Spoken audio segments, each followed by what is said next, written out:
Hey,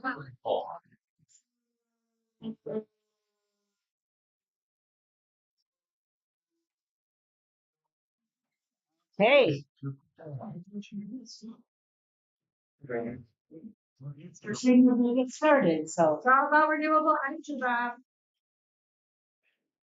Charging the Duracells our way or what? Yeah. Good luck with it. See Mr. Martin. Welcome to our renewable energy workshop. I'd like to thank everybody for coming. I want to introduce Adam Young. He is a professional planner from Wind Trim. That's a group that has helped us here on our master plan in the past and some ordinances. Adam will explain what's going on with wind and solar energy siting and some information on battery storage. And you can unravel some of the mysteries that's out there. We are recording this on our YouTube and putting it out, so try not to talk in between so that we can hear him. And then if you have a question, be sure to speak up loud so that they can hear the person giving the answer. Sounds good. I'll get stand up so I can introduce myself to everyone the rest of the time. Thanks for being here. I appreciate it. And thank you, Luann, for getting this set up. I've been kind of chatting with you about the agenda and what to cover. Hopefully, I've covered everything, but yeah, make sure that if you have questions, that we'll try and answer everything that I can. I will say that it's tough to be an expert in this arena. I'm not in the solar industry. I'm not in the battery industry. I'm not in the wind industry. I'm a planner, and as a planner, I work on master plans and zoning ordinances, and like figuring out and helping communities navigate what we can do from the regulatory side. Now, obviously, the state did a lot and kind of forced our hand in many ways, and I would say it's pretty tough to be an expert in this renewable energy, given that it's been a moving target with the legislation and it's brand new legislation, it hasn't been tested, and there's a ongoing legal action against the new legislation, and it's all up in the air. But we have what we have in place, so I'll try and help you navigate to the best of my ability based on what other planners and my colleagues have been doing, evaluating the legislation and helping local municipalities navigate what can we do from a regulatory standpoint. So again, I'm Adam. So feel free to just, if you have questions as I go through, just raise your hand and we'll cover that. I have been working with Millington Township for a while, actually. First with the master plan and then following it up with zoning amendments, and then occasionally come back for training sessions and things of that nature. I've been doing planning and zoning for my whole professional career. That's been 25 years now. I'm from the Bay City area. I'm actually based out of our Detroit office, but we're largely kind of hybrid flexible work, all work from the office. But yeah, I'm a Bay City native, so I'm very familiar with Millington in the area as well. So I'm glad to be here this night. So if anyone wants my contact information, so it's on the slides. I did have handouts of the slideshow. So hopefully that's a good reference for you. Contact me anytime if you have follow-up questions. I'd be glad to talk to you. And then also just at the very back, I guess I'll just go to the two slides here. I just wanted to show that there's good information and resources. First, what are some of the resources that I use to put this training presentation together? These are the documents that I looked at. And so these same documents, if you're looking to do research on your own, would be very good. And these websites, the very last slide, are websites here. So anyway, you can just Google the names and then it comes up with websites there. If you wanted to do for further reading and more research onto this issue, I would recommend these websites.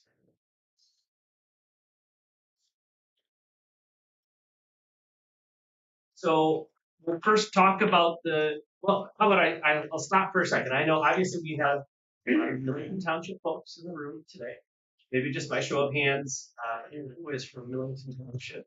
So we'll have people. What other communities are represented here? Fremont Township. Fremont Township, okay. Very good. What? The other communities? Great. So we will certainly have an opportunity to talk and evaluate different regulatory options and maybe approaches, the pros and cons. And so if you have specific questions about your community and your situation, we can cover that. Certainly we want to talk in Millington Township where you're at, your regulations presently, pros and cons, and the regulatory approach that you might consider as a township. So we'll talk about the new legislation, what it did, what it says, what it means. We will then talk about just let's talk about solar energy facilities. What are they? How big are they? What are some common concerns that people might have with these facilities? And similarly for battery energy and wind facilities as well. We'll then talk about what are, from your perspective as a local municipality, what can you do? What can't you do? What can you do? What are your options and pros and cons? And then we'll touch on the workable ordinance templates that are available. So the Millington Township Association in particular has prepared a sample battery energy workable ordinance. We'll talk about what workable means. Solar energy workable ordinance. MTA is working on a wind energy workable ordinance. Released it yet. So I've pulled a sample from the Michigan State University Extension.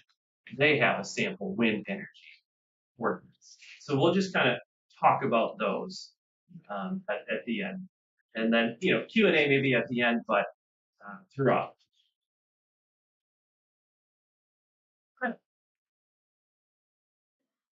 So first, the new renewable energy siting legislation that was passed.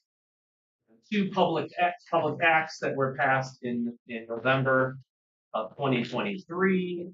And then we had a whole year to rumble and digest and understand what happened. They became effective on November 29th. So they are in effect, these two acts. The one act amended the zoning enabling. The second act was essentially the act that created CREO and all of these regulations and the process that we're going to be discussing. So the one thing just to remember is that this act and the state takeover or control or regulation of these facilities only applies to three types of facilities: a solar energy facility, a wind energy facility, and a battery energy storage facility of a certain size or threshold. And by size, it's the capacity, how much energy can they generate.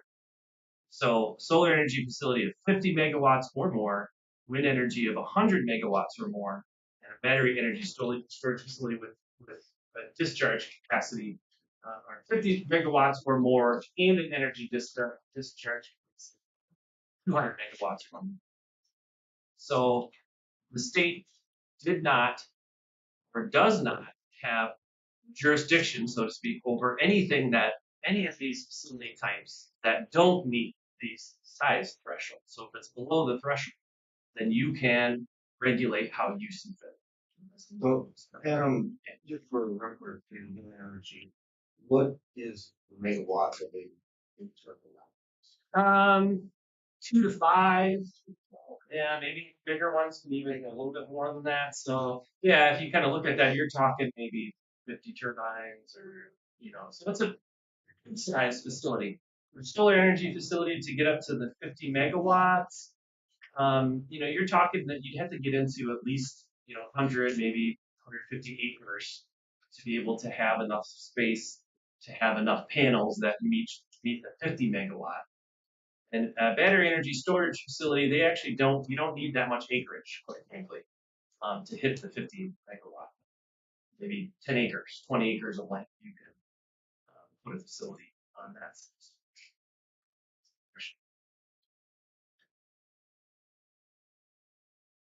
So the effects of the new legislation, it severely limits the local control over these large renewable energy projects, the ones that meet the threshold.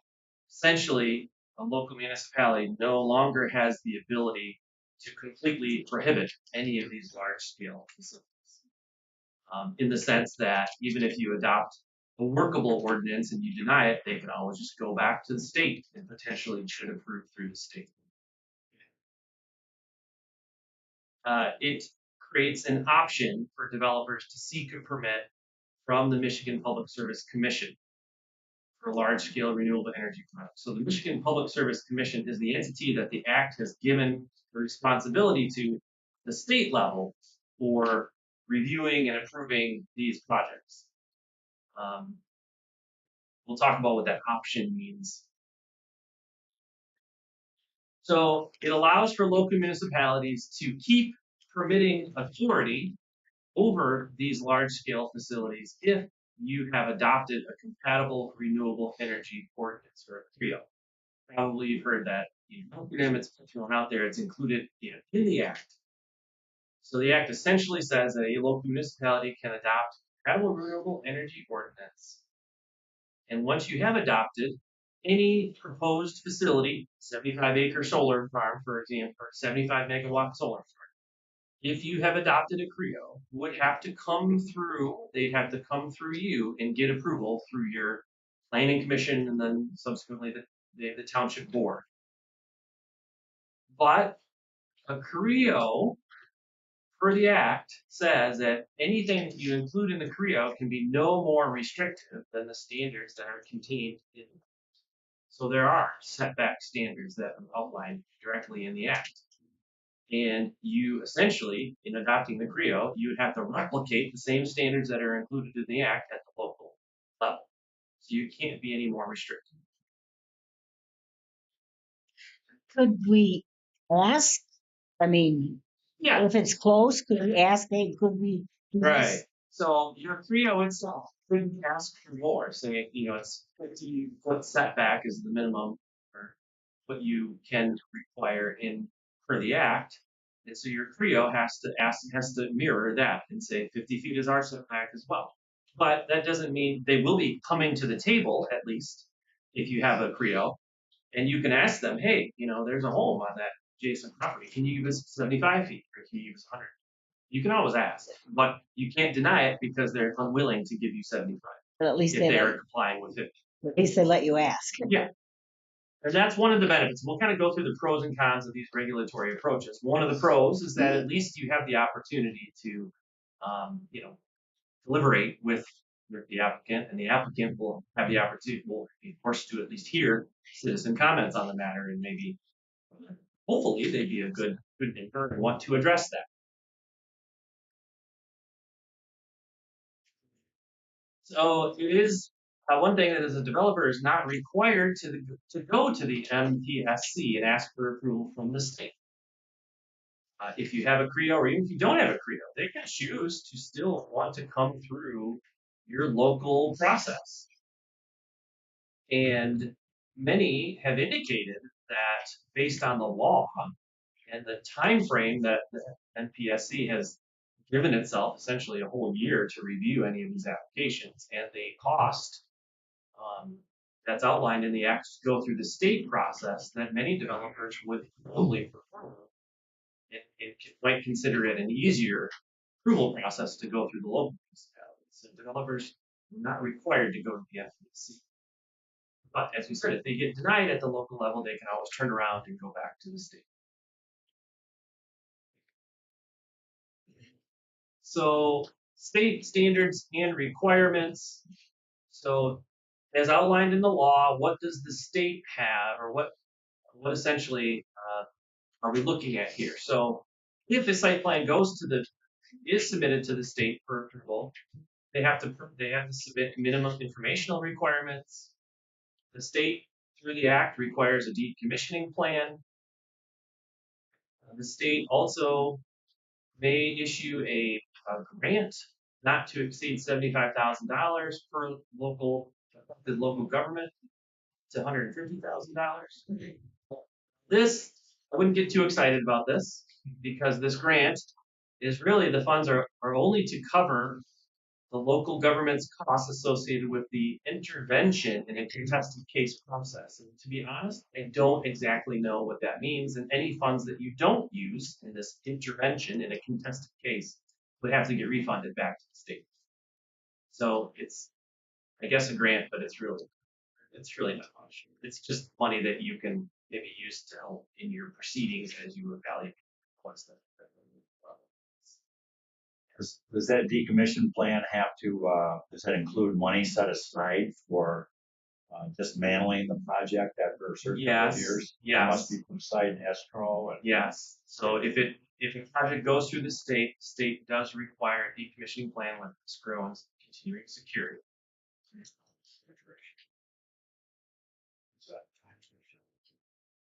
yeah, what is the time duration on solar? 25 years? That's what I've heard. 25 years. Yeah.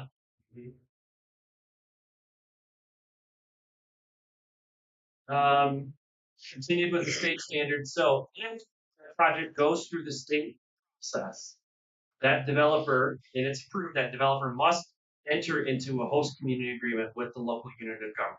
They would essentially pay you $2,000 per megawatt capacity.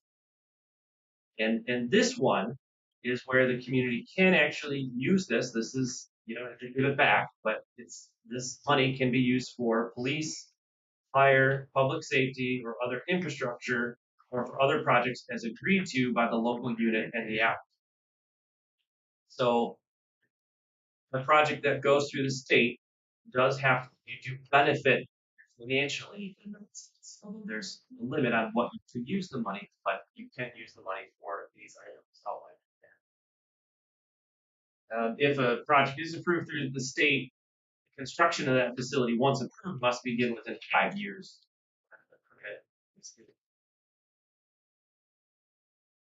So that's the initial law when it came out. Now, if you've read through it, obviously there's a lot of gray area. There's some unknowns. There's question marks. And so what happened is in October, 1 month before the law was to go into effect, the Michigan Public Service Commission issued an order which kind of refined, they call it refined and clarified some of the confusion that was outlined in new acts. Since they're the ones who are administering the law, they thought that this was appropriate to issue these clarifications. So one of the things that they clarified is that an affected local unit of government is a county, township, city, or village, but only the one that has zoning jurisdiction. So, Millington Township is a township, and you're also in a county. The MPSC has clarified that in this case, Millington Township has your own zoning ordinance, so you're the ones with jurisdiction. So only you, Millington Township, are an affected local unit of government if a project would propose in Millington Township, not Tuscola County, not you and Tuscola County. So that's important as it relates to the money, So if a project is approved in Millington Township, if you see affected local unit of government as both the township and the county, then both the township and the county would receive that grant. But the MPSC has clarified that only the unit with zoning jurisdiction would get the money. But sometimes and often these projects are very large and they span multiple jurisdictions. So if a project spans multiple jurisdictions, then both jurisdictions with zoning authority would be considered an effective local unit and would in theory get the financial benefit. The MPSC also clarified that you could have a hybrid project and that it could be both solar and battery energy storage on one as part of one project. And the combined megawatt capacity of the two, so you could have maybe 35 megawatts of solar and you have 15 megawatts of battery energy. That's 50. That qualifies as a large facility, according to the MPSC.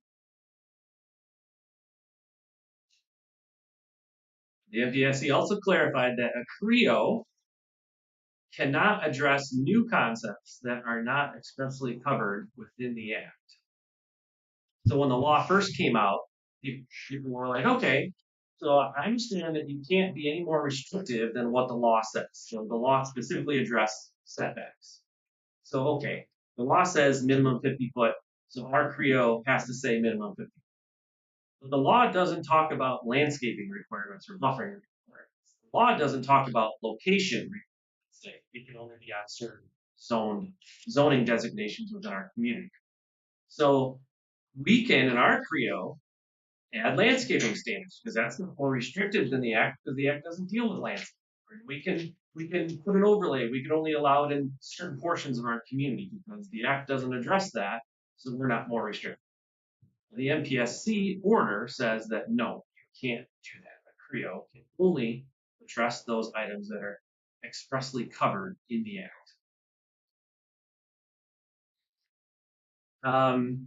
With regard to their application process, they indicated that their process is much more comprehensive than what would be permitted by a CREO. So they have the ability to delve into even the idea of like diminishing prime agricultural farmland and other things. So I believe they're maybe trying to reassure local municipalities that, look, we have a pretty restrictive review and approval process here. Maybe they're hoping that we'll be like, okay, well, we trust you and go ahead with that. I don't know, but that was their clarification. They've indicated to the MPSC that they themselves have been granted more expansive power of review than a township under a CREO. And the MPSC order clarifies what extra elements they will consider. So if you wanted to look in their order, you'd have to read through that, but it does clarify what additional elements that they have the ability to consider, which you wouldn't have the ability if you adopted a CREO. And then finally, they clarified that the MPSC and state, the MPSC developers cannot force any property owner to lease property to them for the purpose of renewable energy projects. So eminent domain is not allowed. So what happened when the MPSC issued their order? Rightly so, MTA and attorneys and planners kind of looked at it like, wow, they're doing a lot of clarifications, refinement. Like, do they even have the ability to change state law? Essentially, by clarifying and interpreting what the law means, does the law give the MPSC the ability to interpret the law or just administer?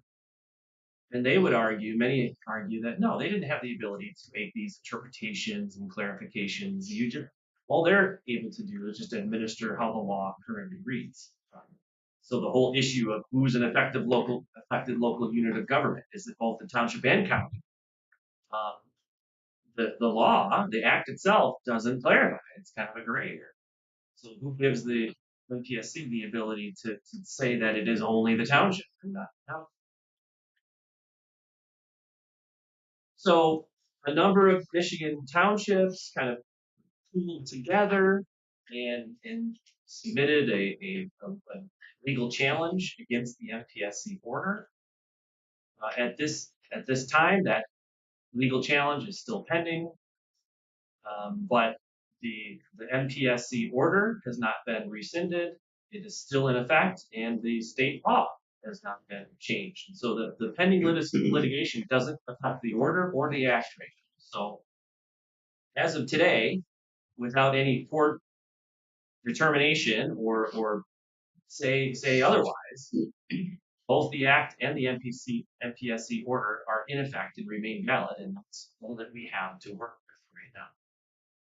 How long is it going to take for this to get resolved and for the courts to deal with that, pending lawsuit? I don't know. Does that pending lawsuit slow things down at all or make any changes? Probably it's the opposite. I'm guessing that They're going to try developers are going to try and get it in before the order or the court does anything different. So we know how the court system works, so it could be a long road.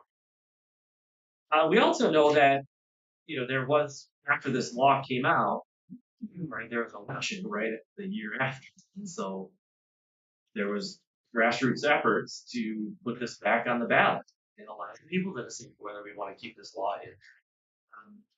For a variety of reasons, it didn't make it on the ballot, and so there's, I guess, the potential that could happen again, or they could try another effort to put it on the ballot. And then, of course, we know that administrations change. So a new governor or a new house or Michigan Senate could completely change. Maybe they would rescind the law entirely, or maybe they'd tweak it. Who knows? Um, so it is what it is. The other thing that I wanted to mention is that Eagle, the Michigan Energy Department of Energy Great Lakes, Eagle, essentially the old DEQ, came up with this Renewables Ready Communities Award grant opportunity.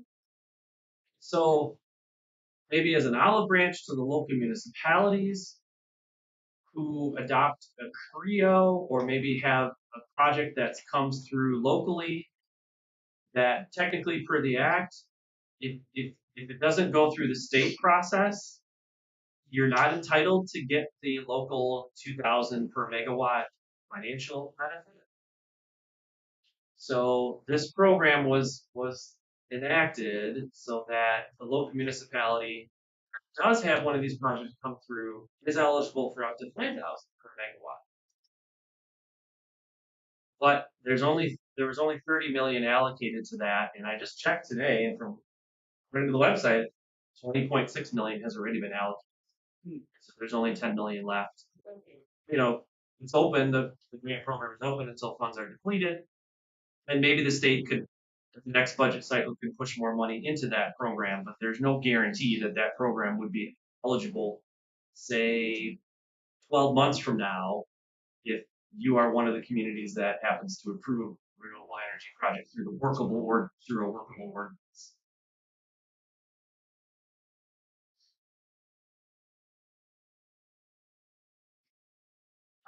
So I'll stop there.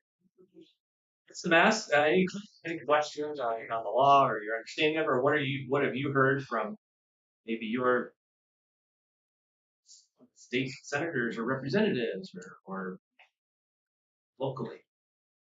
Has anyone attended any other training sessions like at MTA where they've talked about this? Yeah, MTA. Any insights that maybe you heard from those training sessions that I didn't touch on here? No, they're as confused Yeah, as we are. they're as confused as we are today. Establish any type of taxation on these facilities or anything established as far as that? No, I don't believe that the act covers how these are taxed. How these facilities are taxed. I'm definitely not. That's out of my kind of arena. In terms of your local assessor might have more information about that.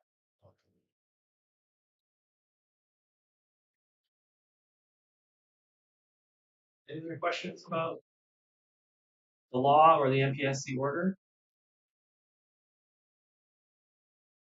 So what I thought about now is to kind of just talk about these facilities, give you a little bit more background on them. I think especially in the thumb area where we understand wind, we see it out there. We're seeing more and more solar facilities. Battery energy, there aren't many. There are only a handful that have been built, or a couple are in the works, kind of a thing. But these are not very common. So this one's maybe a little bit hard to see here, but one of the often we're asked, like, what makes a battery energy, wind, or solar project feasible?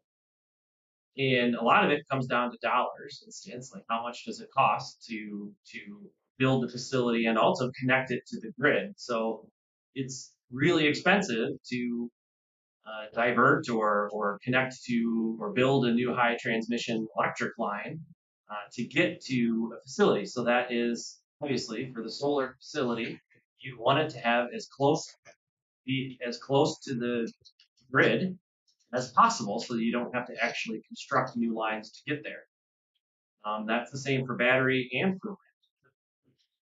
So, at least according to this, here's Millington Township in the middle. I did zoom out, so maybe some of the neighboring communities are in there. You can see these lines, the 3 north-south lines on the left and then 1 north-south line on the right. are the closest high voltage electric transmission lines to Millington Township. So if you're a community that is not interested in these facilities, this could be a good sign for you that maybe your neighbor, Vila Township, for example, to the west, who has several large electric transmission lines that run through their communities. You think in theory they'd be a greater candidate for one of these facilities just because of their proximity to trans or high energy transmission lines. Now, this doesn't mean that there aren't plans to construct new ones, and one might come through. And I don't even know if this is accurate. Is this also your understanding? Does anyone have an insight into the electric grid locally? Does this jive with anyone's understanding of this? It would also make a difference on the demand. Sure. If there's a demand for it, where they're maximum a little bit, very much of the strategically put it. Yeah. I'm not first on the road. Okay. Yeah. Now the farmer across the road, they was already leased out. Well, I looked out front, picture window of my house, Yeah. picture before of all those solar panels. I'm not exactly excited to look out there and see that. Maybe is this for sure? Yeah. I don't know. Just to the east of Vassar Road. Across the line. I think Tuscola Township is the end of the line for the wind farms. That's why they're wanting to put a battery plant there. Also in Yeah, that would make Akron sense. Township, they're already planning on a battery there, plus solar. Yeah. Another thing too was back in 2015, we had a tornado come from First Run all the way across. Mm-hmm. So, to do the panels. Yeah, So that's they, true. Yeah. they'd have to get a permit to run a power line to tie into those existing lines. Yeah. If there is not sufficient, existing connection to the grid, yeah, in order to make one of these feasible, they would If need they- to potentially work with consumer or BTE or whoever, whoever owns that, OTC, whoever owns that line. They'd have to work with that energy company. But they can tie into existing poles, or they'd have to put a new main line from the. It depends on, I think normally there's going to be some sort of a mini substation that would convert the voltage, maybe to get to whatever the voltage is of the nearest power line. So it's complicated in order to do that, but the developers would need to work directly with the energy company to design the system. And presumably, I would think the energy company, they're going to gain from this, so they'd be willing to maybe flip the bill. I don't know exactly how the negotiations work. The developer maybe would pay some, maybe the energy company would pay some or split the costs. But it's just a matter of if there's available land and the project seems like it's going to happen. It's not out of the question to assume that they go ahead and connect it, build that infrastructure to move that. They're hooking up the distribution subs, like the lines that power your home. They're hooking them up to that too. Wait, okay, but they don't. But they can. They're capable of hooking them to the lines that feed your home. Like in voltages of maybe 4,800, 7,200, 14.4.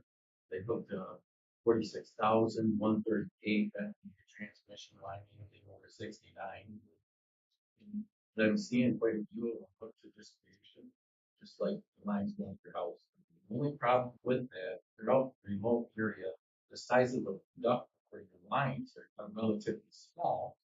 So when you increase that capacity, they need to increase the line size to be able to handle the extra capacity pushed down the line.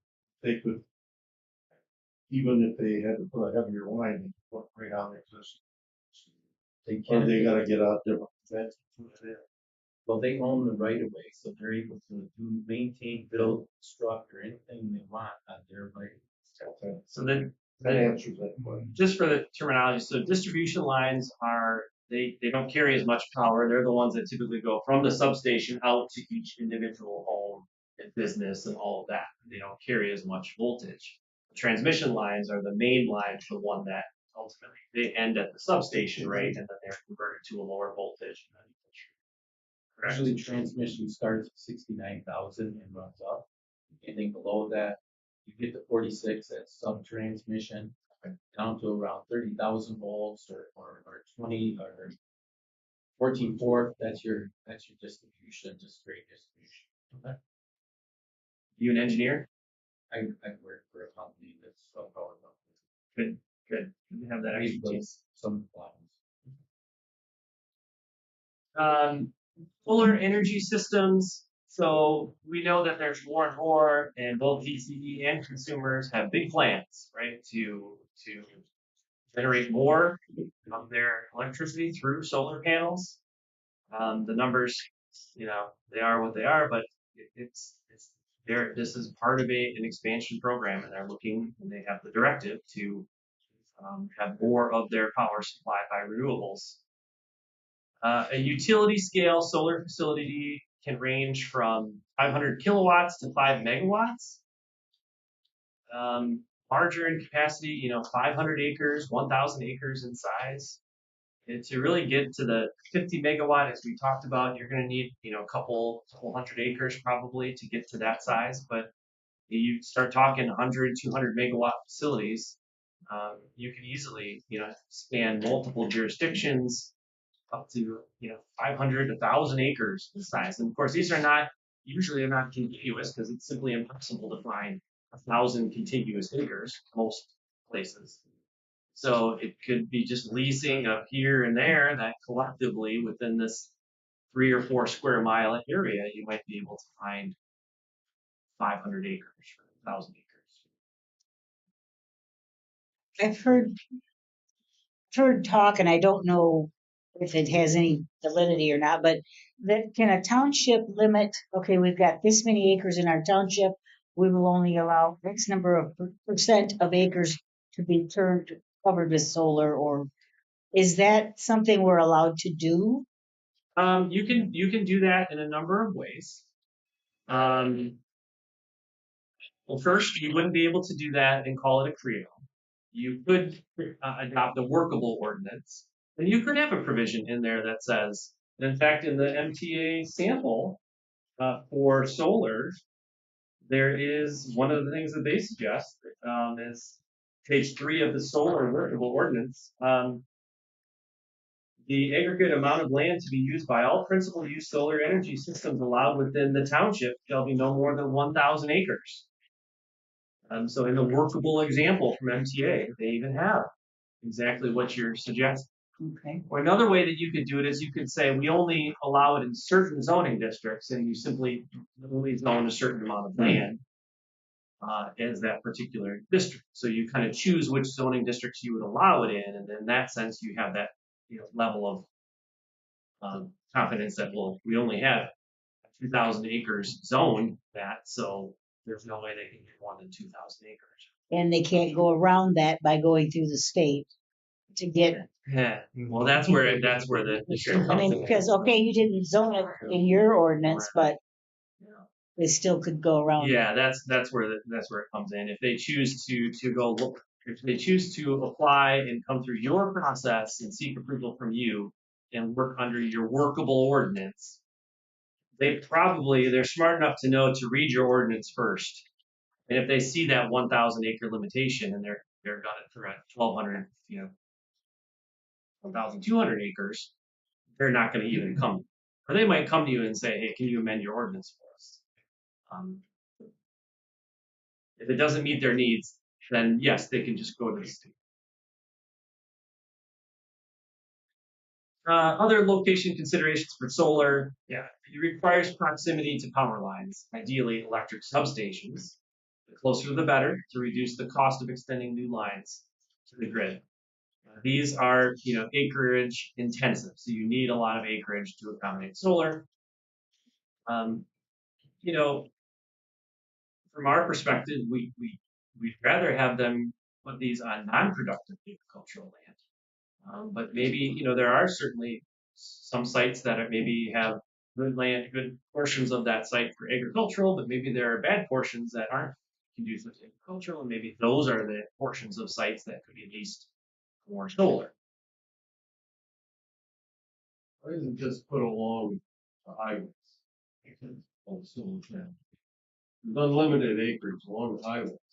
But the state already owns it. It's more expensive. Oh, like within the state right of way. I was going to say, like adjacent to the highways, well, land values are generally a little bit more higher, so it costs more to buy land. But within the rights of way, so this law was written by lawmakers, not by the the person who runs MDOT. So MDOT is the one who has all of these rights of way. They do not give up their rights of way. They want to make sure that they have it for their needs for the road, for the freeways, for whatever future expansion. They're not going to give up. We don't want farmland for the future development. See, these are the competing needs of even the state agencies. MDOT is not going to. They might maybe at Blue Energies they might put a token, little solar or something like that. But look at us, we're green, right? But no, they're not going to give up large acreage for the sake of probably not even DTE or consumers. Certainly not for a private developer of state that was doing so. I don't know why they aren't using them on brown sites. Brownfield site. Because it costs money to clean them up. But you drive it, what's going to hurt? It's in a brown, drive it, stakes in the ground, hold outs and everything else, get out, so it's non-productive. What about where they're tearing down the generation plants where there's fly ash? Yes. And everything else, the transmission lines are hooked right there. You just put it right there, Yeah. right where there used to be a power plant.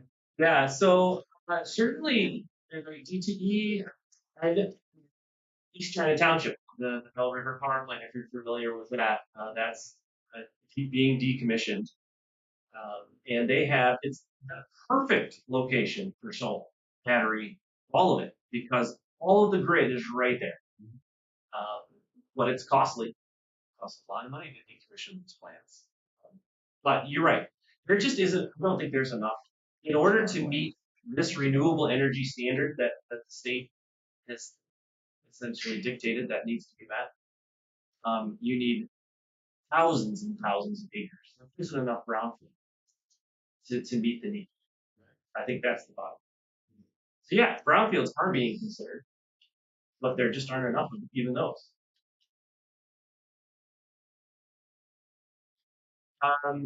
I think we're familiar with the potential negative impacts or commonly cited local concerns for solar. The fact that they're very large, the impact on farmland or taking away productive farmland, long-term impact of having anchors in the ground and foundations and all of that. Are we allowed, like, if they come to us, are we allowed to, does a township say they have to remove everything above and below ground? Or is that for the local farmer to have in his contract with them? Yeah, I doubt the local farmer is going to get much pull. It would be more of a municipal issue to require that. So in your workable, you certainly can and should require decommissioning. And the one thing about the decommissioning plans under the Act is that the Act is not very clear on how deep the decommissioning needs to occur. So that is a big concern and limitation in the Act that a lot of people have cited. So, what do we want from how deep does a typical farmer need to dig? We need to go at least 4 feet. So decommissioning, we would want to, in a workable ordinance, make sure that the decommissioning includes all underground facilities, to a certain depth. If they put it in, they should take Yes, it out. exactly. No matter how deep The it is. state act isn't very clear, and the act, which the language doesn't suggest that it would require that they go down so far. So that's a concern. some of the companies doing those sites are putting in certain limits, depth limits when they remove one. I read it one time, I can't recall exactly, but they either, if they cannot perform, they cut them below grade at a certain depth, and they keep it, and you know before you sign the agreement, that's the goal for.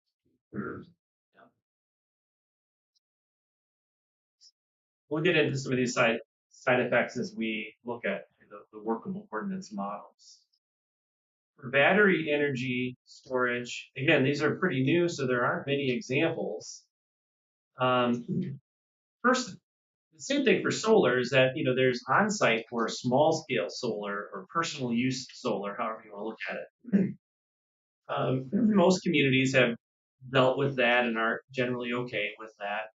Same thing for battery energy. That the idea of having an on-site or personal use battery energy storage for a business or even a home is something that could be considered.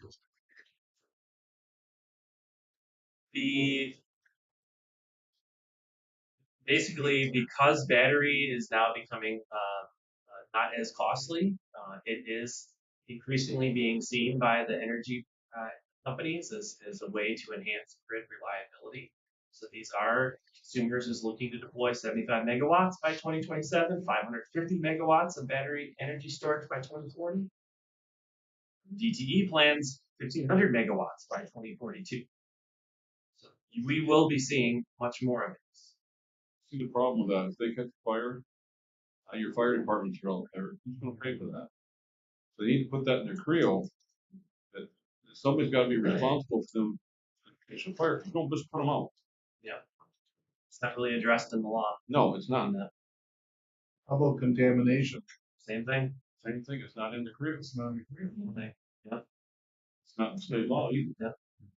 So some of the location considerations. So again, proximity to the grid, ideally close to electric substations. This one, you do not need to have a significant parcel size. So 10 to 15 acres of land.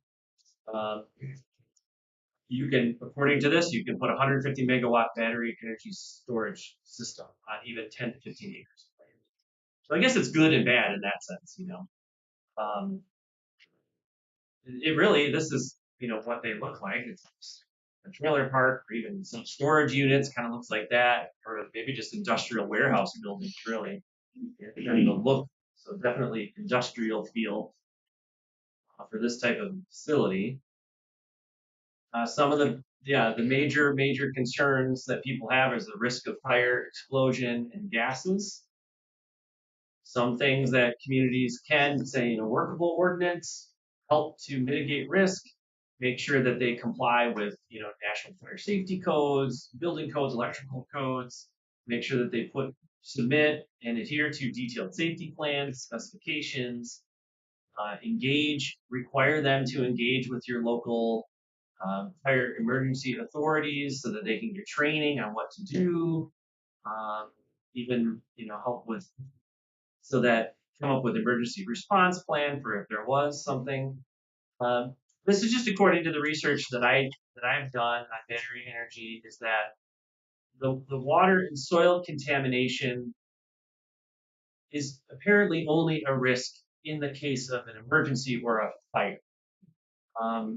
These on their own, according to the research, that it shouldn't be a water or soil contamination. So battery energy poses no greater risk to water and soil contamination than other land uses in normal conditions. So think it's similar to any other industry, a warehouse might be. But in the event of fire, the contamination risks may arise due to fire suppression or whatever, chemicals are used. I'm thinking of a tornado or something like that. Absolutely. Destroy it. Right. Any emergency in that regard could have a significant potential for contamination. Another thing they don't do is they should be checked with the county drainage measures. If there's fire, they should put that in their creo. That if there's a fire, all that stuff run off into a pit. Yeah. So commonly cited local concerns, sound impacts. They do emit noise between 60 to 80 decibels at close range. So that's a loud conversation. Probably that's the decibel range. Visual impacts, it's probably, similar to just an industrial warehouse. So, landscaping, screening, buffering certainly help with visual impacts. Decommissioning plans, it's advisable to require decommissioning for these, but maybe it's not to the extent of solar and wind where they, um, from what I've read and heard, these battery energy systems are often repowered with new equipment. New batteries, you would just replace them. So decommissioning maybe is less important for battery energy in the sense that it's not as significant of a cost. It's worthwhile to the owner of that facility to just replace the batteries and continue to operate.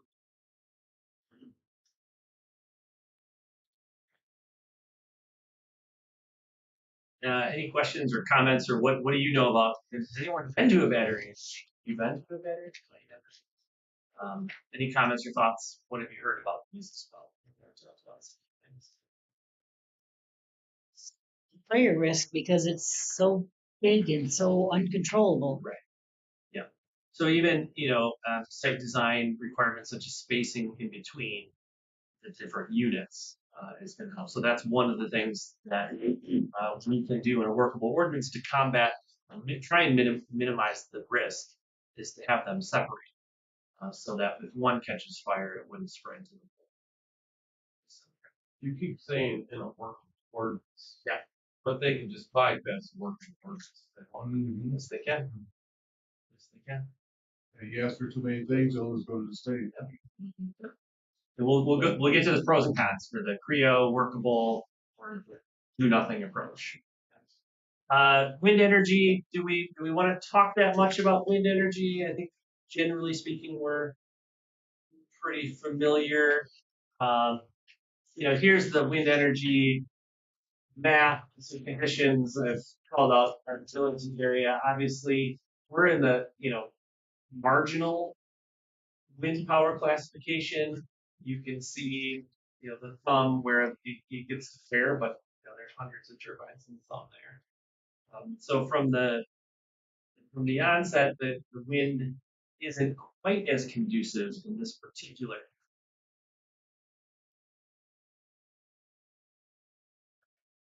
And then, of course, the typical impacts or concerns of wind facilities. Not as much as the impact to the agricultural land, given that the footprint of a turbine is not nearly as much as the solar facility. Certainly has visual impact, noise, shadow flicker, birds. What happens if they, fail?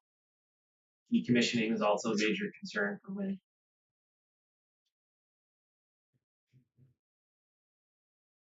So getting into the regulatory options. So there are generally three options that are acceptable options. You can choose any of these options, but they each have their pros and cons. So in response to the law, again, for these facilities that qualify under the law, the large facilities, you can adopt a compatible renewable energy ordinance. MTA did prepare a model, Creo, that is available if you're an MTA member. If you wanted to take a look at that model, it's not that much. I don't know, 3 or 4 pages. It doesn't have to be that much because usually it just mirrors what's in the act. Essentially says we allow it in our community.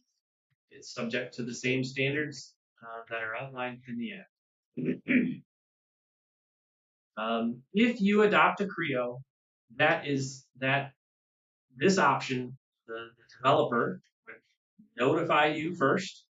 They notify the state, they notify you, and then you would say, yes, we have a Creo, and then they're required to seek approval through your community.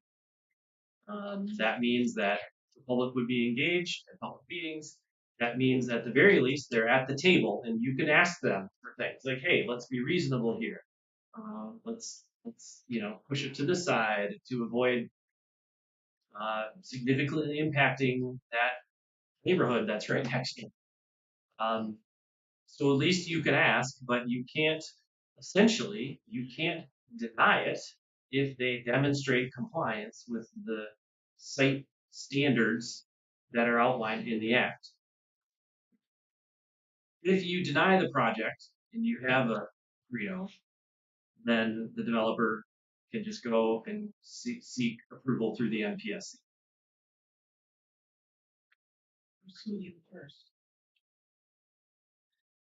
Yeah. Any denial that you have, they can appeal it. It would go first to your zoning board of appeals to make sure to see if whoever denied it, maybe the township or the township board, to see if they appropriately denied it, and if the appeals affirms the board's decision, then they can take it to circuit court. Absolutely. Yeah. And maybe maybe they'd get their way through circuit court without having to go through the MPSC. So my understanding is that the township does a credo. It's only good as the county did a credo. Yeah. So the MPSC order from October of 2024 suggests that that's not the case. That's not the case because they deem the affected local unit of government as just one, and that's the one with zoning jurisdiction. So did you say you're in Fremont Township? Fremont. Yeah. So you have a zoning ordinance, right? Not yet. Well, you don't. No. Do you have a zoning ordinance at all? Oh, yes, zoning. So you have zoning. So you're the affected local unit of government, right? So it doesn't matter what it comes for the MPSC order. All right. The second option. This is the workable term. I don't know who coined that and came up with that, but it's essentially an ordinance that you would create and adopt that doesn't strictly conform with what is stated in the act, where you add standards or you increase requirements. You go from the act's 50 feet to 75, or you add a location restriction, only certain zoning districts, or only certain number of acres maximum in our community.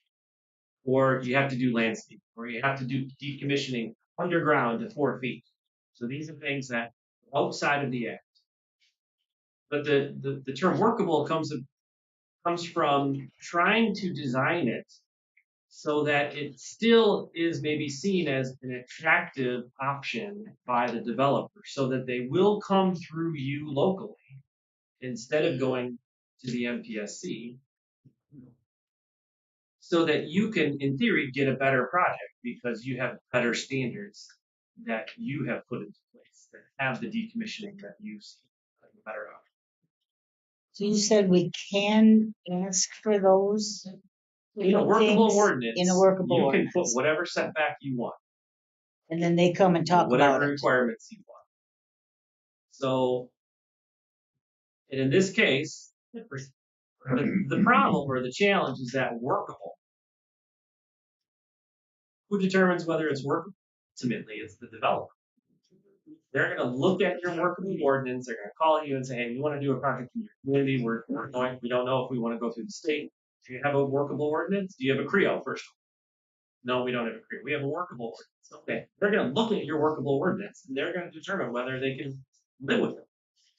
And if they can't live with it, they might ask you, "Hey, could you make a few tweaks here? We want to do, a little bit more acreage or whatever. Or we don't like this 100-foot setback. Could you live with 80?" To have, we do believe that developers are incentivized to go through the local process because it's costly, lengthy to go through the MPSC process. So that's an advantage that we have. And some developers, even from a political standpoint, especially I would say like a consumers or a DTE, if they're the sponsor for that project, they might not want that political fallback or that viewpoint of like bypassing the local community, what the local residents want. And they may want to be a good neighbor and try and do the local process for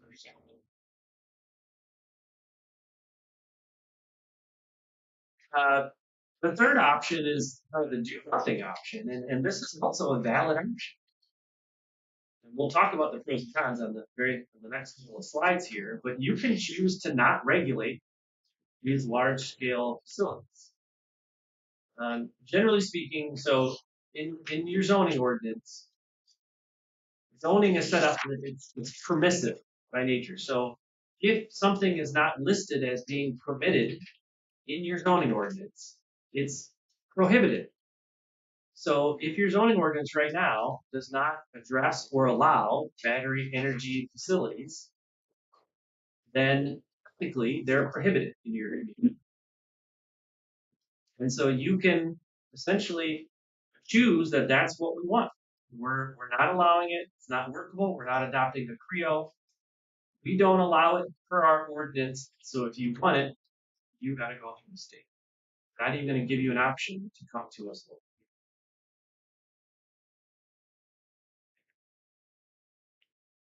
And it makes them the bad guy all the way around. So yeah, let's talk about the pros and cons. So, and you may have your own thoughts for pros and cons, and I would love to hear them. So first, some pros for adopting a CREO. If you're a community that wants renewable energy facilities, adopting a CREO, from everything that we can tell, is going to have result in the greatest likelihood of you getting a project.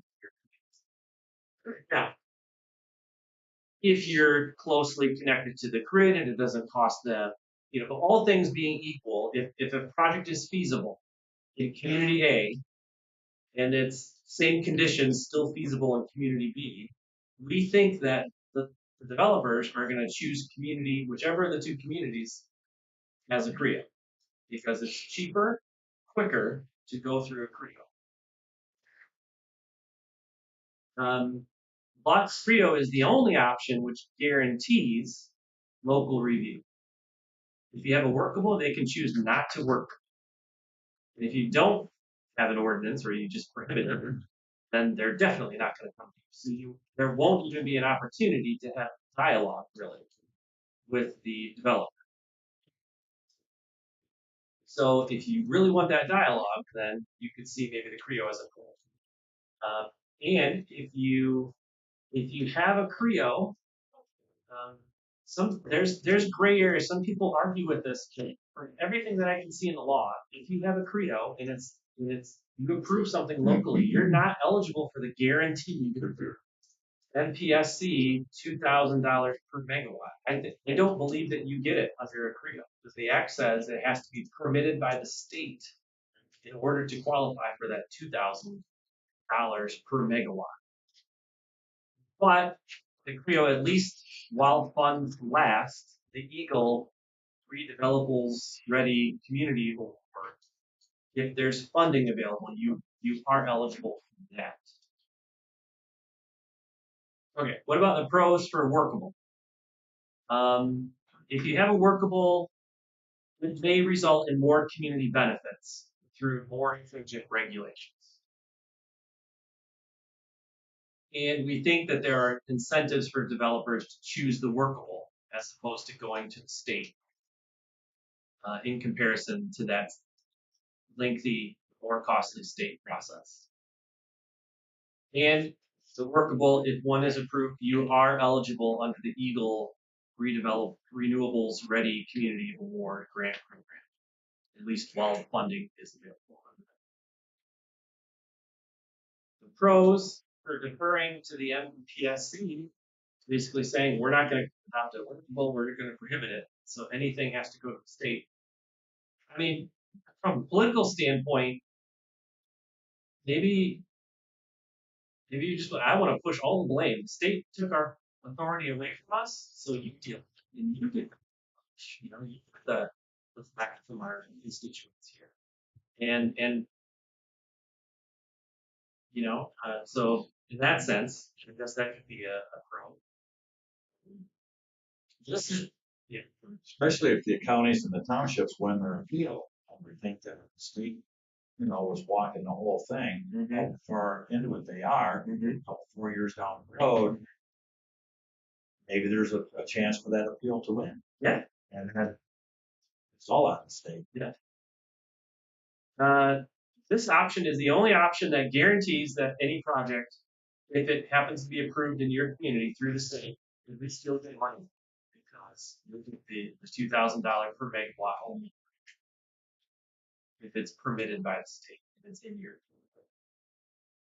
See, with the wind turbines, Adam, there was no new money for anybody, municipality or schools or otherwise, when they built turbines, unless you passed a new millage. Once you passed a new millage, and you're able to bring down all the local taxes if you got a whole bunch of wind turbines and bring in additional money to the school.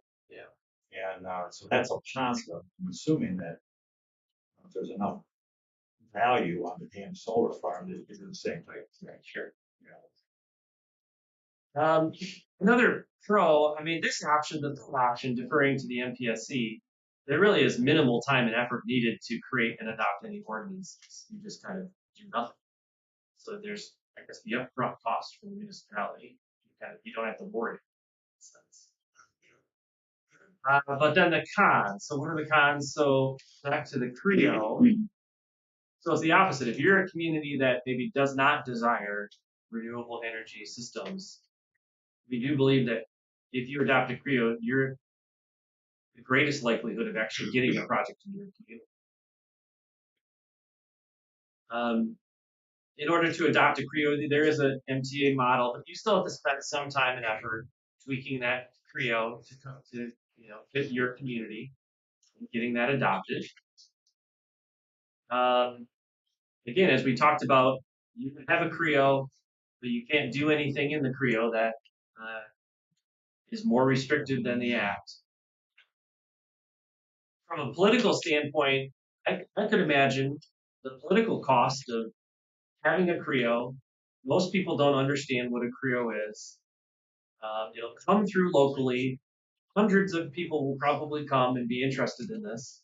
Most of them probably are going to be against it. And you will have virtually no ability to say no if it meets the state's requirements. And you might have a lot of angry people in the room, or at least, people who are confused. Why on earth did you just approve that? Because technically that would take it out of the hands of the state at that point, right? It would put it all in the hands of the township. It's your Yeah, in that Well, sense, approved. you will have been the one that approved it. And that could be a political cost.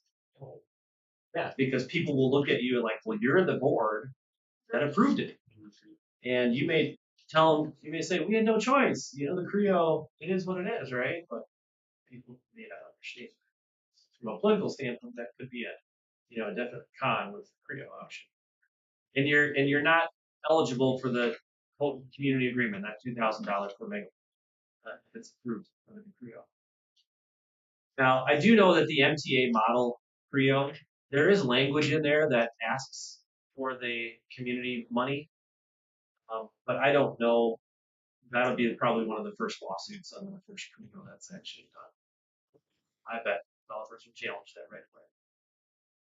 We'll wait for it to settle. There certainly is no guarantee.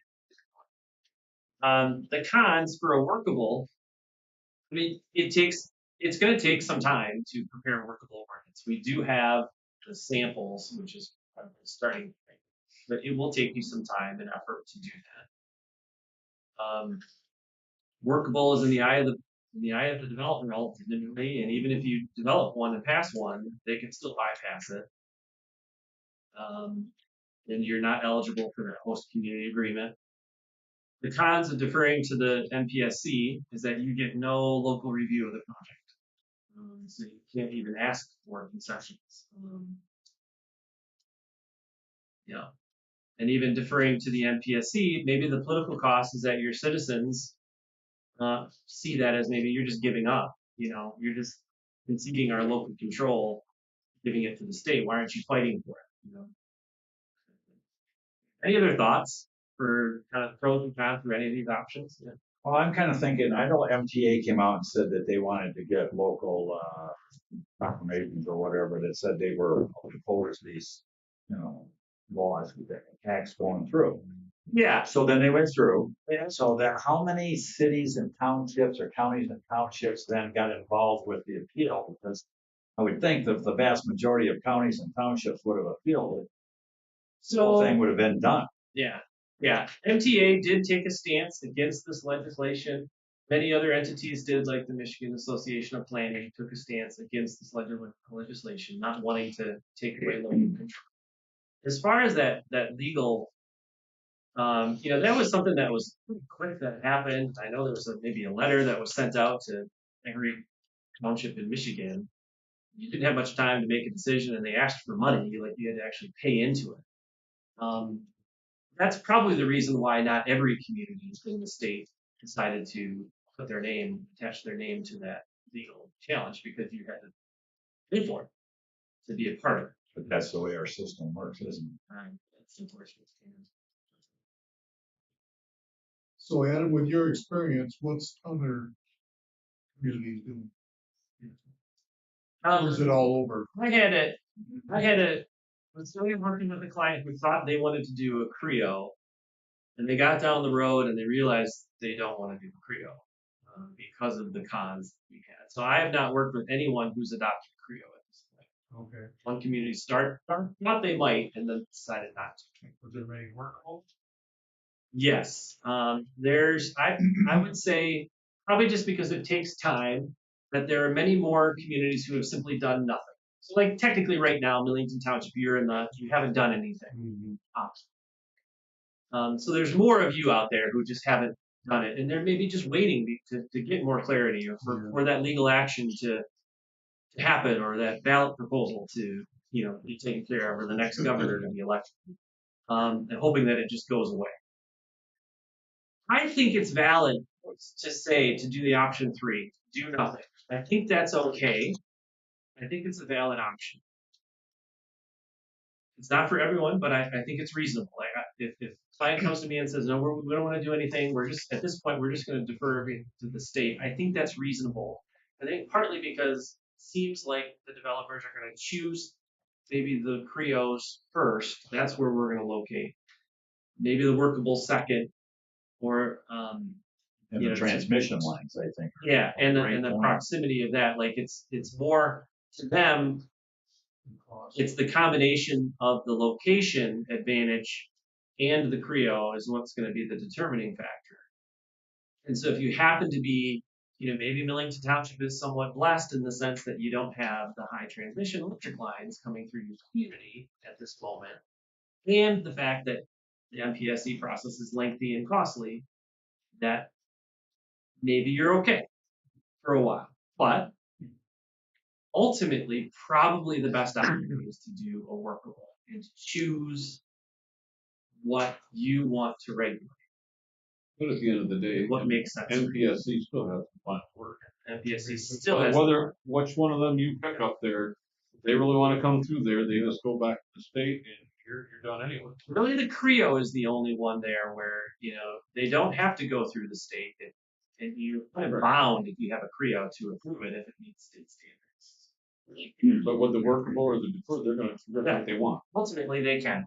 If it's really important to them, and they're willing to, go through that state process, they will, and they can.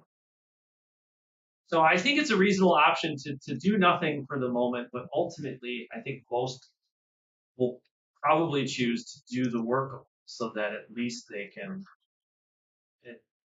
Like you said, we've kind of been doing nothing. We were kind of advised that way to wait through MTA, some of the stuff we've talked. Yeah. But we get some flack from people, locals, that say, well, you're not doing anything, It's time to take a stand.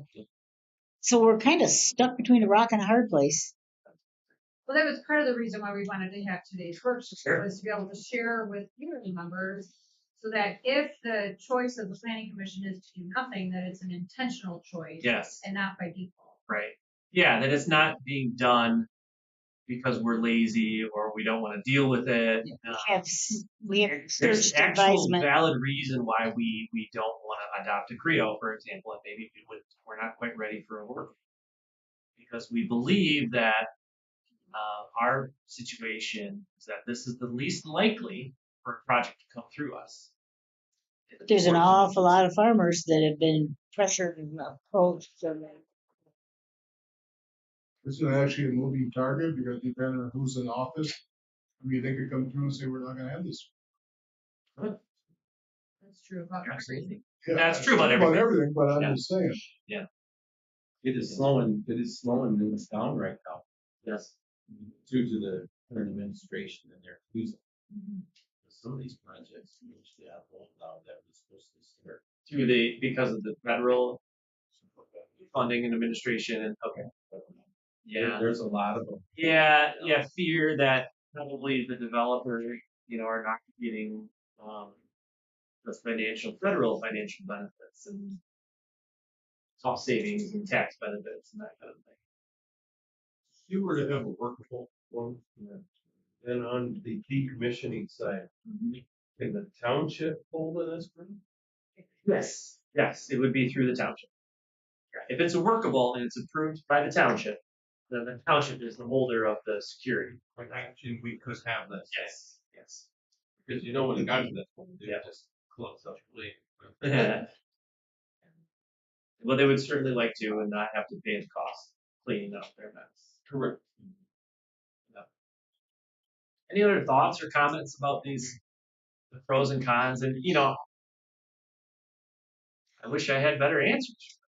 You said it takes a while to get a workable. About how long?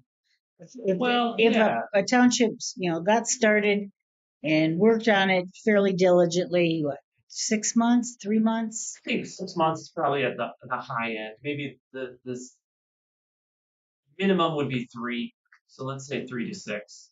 Thankfully, we've got the MTA models at least that we can start with. But the process for amending your zoning ordinance to implement these approaches is to go through the planning commission. So you'd need at least 12 meetings with your planning commission. So that's 2 months right there. State law requires you to hold a public hearing in front of the planning commission on any zoning change. So that could be month 3. If it would get through the planning commission, then the next step would be on to the elected officials, to the township board. And depending on how many months it takes for them to make decisions. So that's why 3 to 6 is a reasonable time frame. You go to the county board first, one before. Yeah, the county gets a chance. From the planning commission before it goes to the township board. They have 30 days.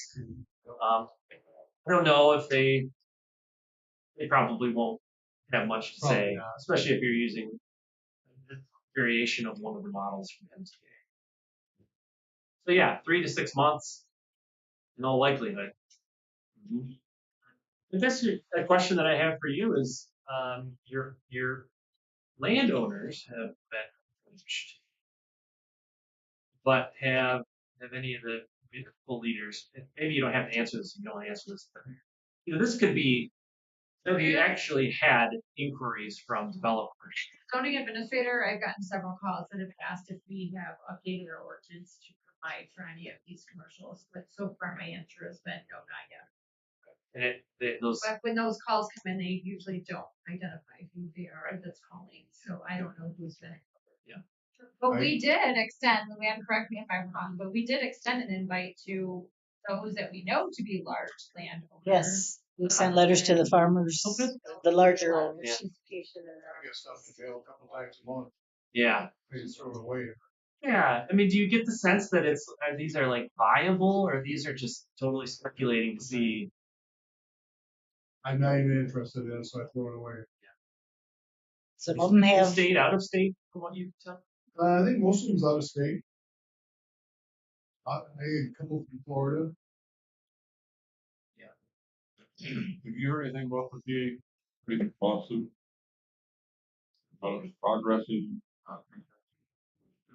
So the current action against, at this point, all I know is that it hasn't been acted upon.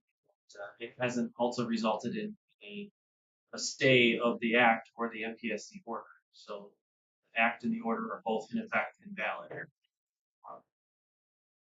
I don't know how long it's going to take for courts or whoever needs to, deal with that lawsuit. I'm sorry. So what I thought we could do is maybe I'll just walk you through, not line by line, don't worry. We'd be here until midnight. But maybe let's look at the battery energy model ordinance first.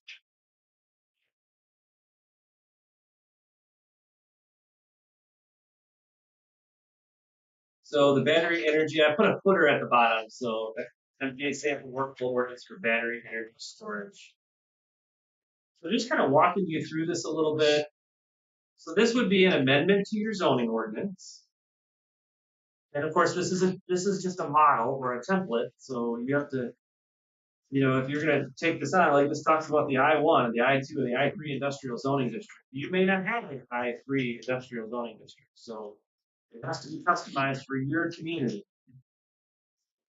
But generally speaking, these ordinances come with a variety of definitions. So the key terms, what is a battery energy storage facility? In this case, it defines both a small off-site facility, a large off-site facility. So off-site is where it's actually being stored and it's being distributed off-site, right? As opposed to it's being used by that commercial business on the site. Small is less than 50 megawatts, large is more than 50 megawatts.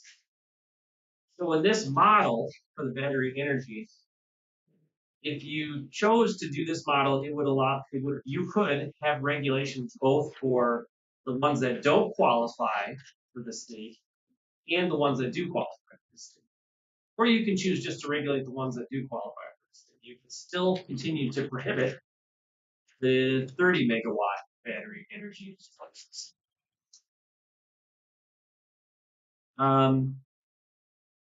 But then it kind of goes into which zoning districts would you consider allowing battery energy storage facilities. Now, because they look a lot like industrial, and they have impacts much like an industrial operation, it's not uncommon to limit these to just commercial and industrial areas of your community.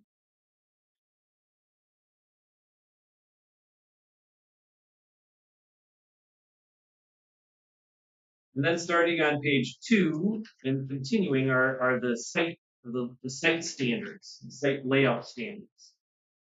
So anything from minimum setbacks to the maximum height for these facilities. The MTA model suggests a maximum height of 20 feet. Requirement for fencing, a requirement for maximum decibel sound level at property line,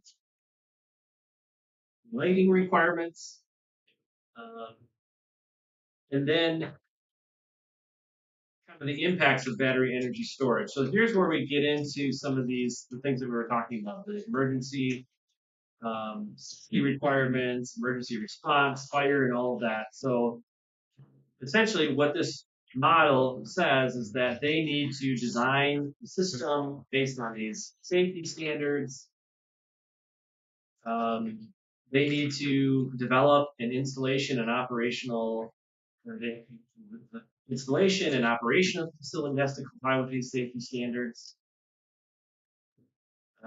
Page 5 is the decommissioning and removal requirements. So they must, at the time of application, submit that decommissioning plan.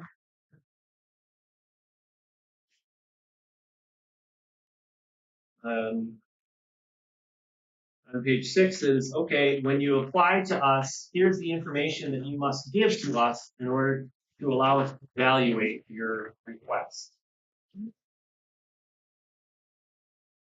whole bunch of stuff, including on page 7 there at the bottom, a fire response plan and an emergency response plan. And this outlines what do those plans entail.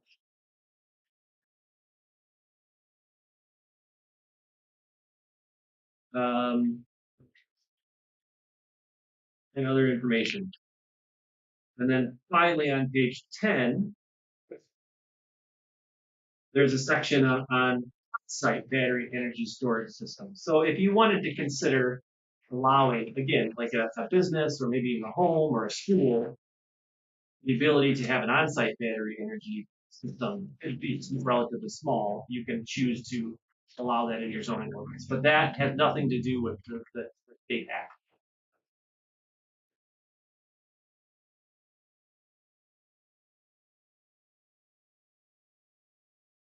And then page 10 and 11, so where would you allow those on-site battery systems? So, which districts would they? So that's the model for battery energy, 11, 12 pages long. Are these recommended? I mean, good ideas to have battery storage since they're going around a little more, or Well, is that similar to if you're going to prepare a workable ordinance, I would suggest that you might as well cover same it. time? Yeah. I think battery energy, just given I think they're going to become more and more common.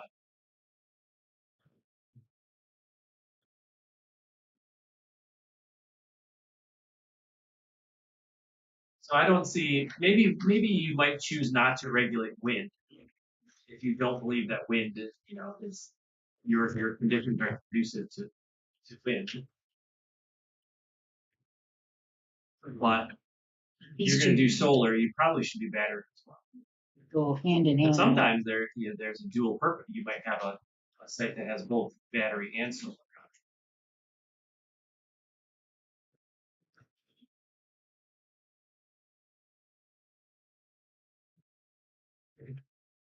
The next workable ordinance is the one for solar. This is done by MTA. Again, definitions. Start with.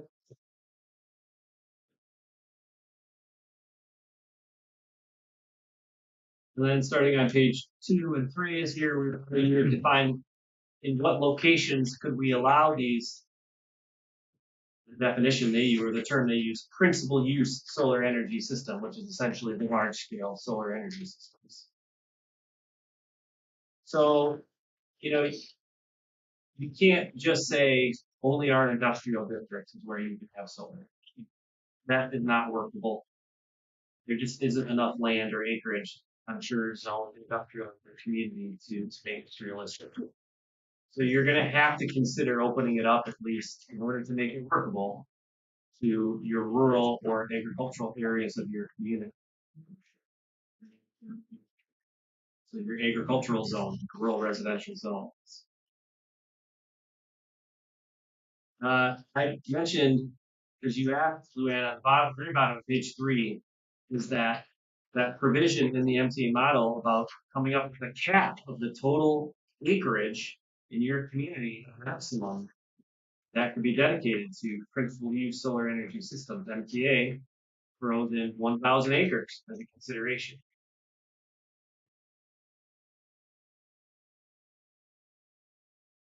I would think that's 1,000 acres is a very, very large site for solar. I've seen some big ones and they're 500, 600, 700 acres. So you could always, and again, you can always amend these ordinances once you've adopted it. And let's say you had one that was proposed that was 700 acres and you wanted to increase your cap, you could. So anything that you include in these ordinances, you can. So we could cap it at lower than the 1,000 You acres. could cap it at lower than 1,000, but you run the risk. Like Of if you having said to amend it. 500, then you might Because they need no longer generally be seen as a 600 workable ordinance. for a lot of these. They need 600.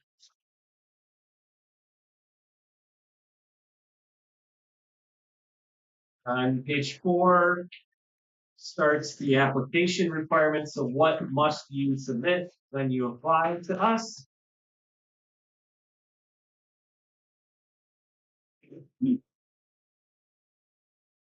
Whole lot of information.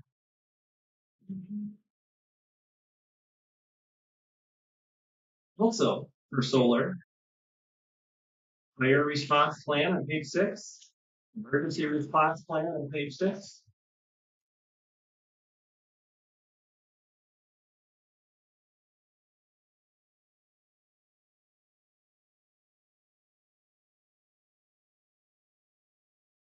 And then starting on page 7, we get into the site standards. Height, maximum height. 25 feet is what MTA suggests. Again, these can get, especially when they're designed to tilt a little bit depending on the sun direction. So setbacks in the act, the setbacks are 50 feet range. So here the MTA model setbacks suggest 100 feet setback from any property line of a non-participating property. So participating versus non-participating. So participating is somebody who's part of one of the lease, lessees or whatever, as part of the project. Non-participating would be any adjacent property that isn't part of the project. 300 feet setback from any existing non-participating dwelling unit.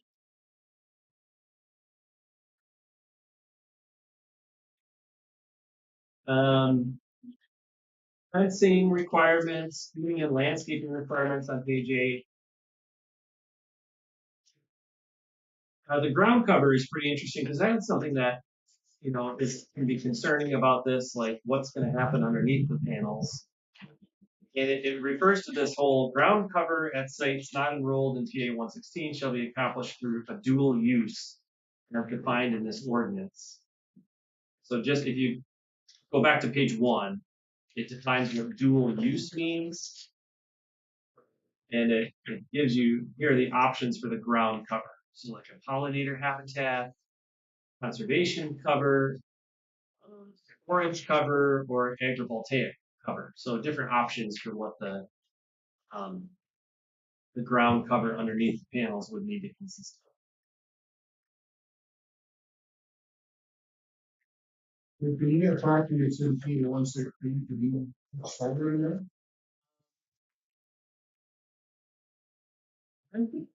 I would. Oh.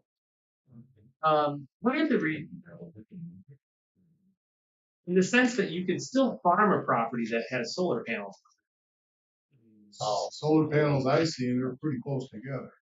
Well, what I meant is, let's say you have 200 acres, Okay. and maybe you're willing to lease 50 acres of non-productive, and you're still going to continue to farm 150. Well, I'm just thinking of the requirement, PA 116, are you allowed to? I wouldn't think that if it's no longer in firm use that you would then qualify for PA 116. But maybe there's something if you only have a portion of your farmland is solar that you can still install. But I think if you're no longer farming the property, that's a prerequisite to being a participant in the PA 116 farm. So, Because I know a lot of property around here is in the PA 116. so I would assume you're jeopardizing if you. I would think so.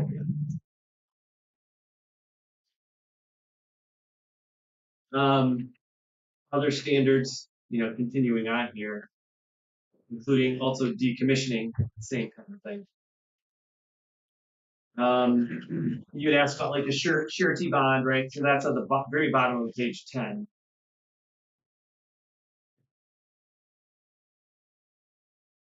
We also talked about making sure that the underground improvements are part of the decommissioning plan. So in the MTA model, that's page 10, 13A1 talks about below grade improvements being removed.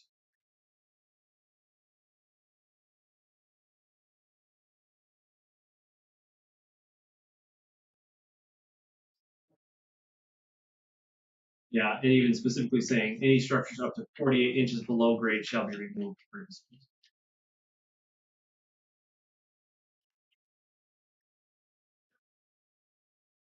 That page 11, section 7 on page 11. So kind of like MTA's model CREO, they're trying to say that if you get approved under this workable ordinance, you have to pay us the $2,000 per megawatt. You can try it. Maybe they'd settle for 1,000. You can try it. I don't think that actually is legal. Try.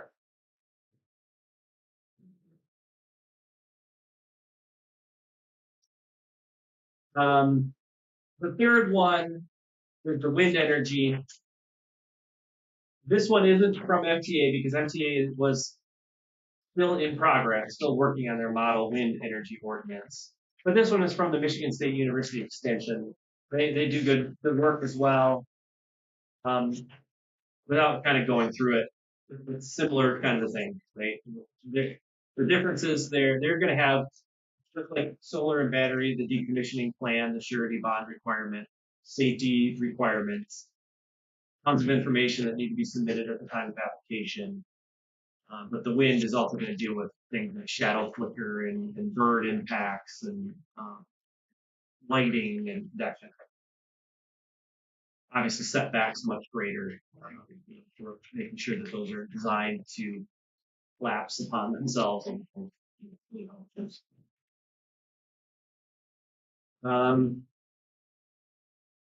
yeah, so that's what I've got for you. Any questions about the templates? Or questions just in general, kind of at the end here? Can you touch on some of the state requirements of the use? When the solar farms established and they sell off their power to the utility company, there's some state requirements about purchasing that. Are you aware of them? Yeah, I don't know how that works with financial, like how the developer gains what's in it for them, or the agreement between consumers and the developer for them. State requirement. Okay. From what I understand, and I'm not real in depth on this, it is a requirement from the state that the renewable energy has to be purchased first. Okay. And has to be put into the system first, even though it's at a rate that is 3 times the kilowatt hour as the plant. That has to be used first. And once that is gone, then they get into the plant power, the other power that is actually at a cheaper rate. Yeah. So the reason I'm not familiar with, the details of that is, and the taxation too. When we're dealing with this from the regulatory side, we don't have control over kind of the state mandates and how the energy companies, requirements in there, and even the taxation part of it as well. Like what we're charged to do as a planning commission and township board, and this is the land use impacts. So yeah, I'm not up to speed on all the details on how the money works and all that. There's the incentives to make sure that they didn't capitalize on. Sure.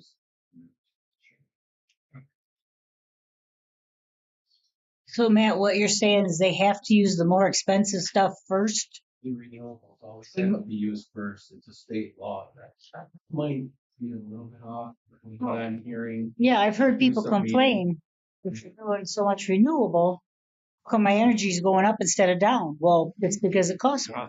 Yeah, it's more expensive. Yeah. And the kilowatt rate maybe 3 times the amount of money as the generating plant. But they're guaranteed if it's put in that energy is going to get used, and you're gonna profit from it much more than the plant. And that's the incentive for the companies. Exactly. Boy, they sure got it good coming and going, don't they?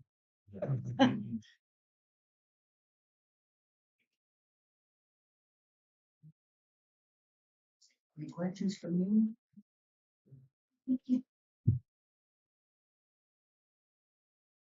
Thank you, Adam. Yep, you bet. So you got my contact information as well if you wanted to Giving us a lot to think other about. questions or whatever, or if there are, other things that, I wasn't able to answer, I can get you an answer and start asking about. Thanks for coming.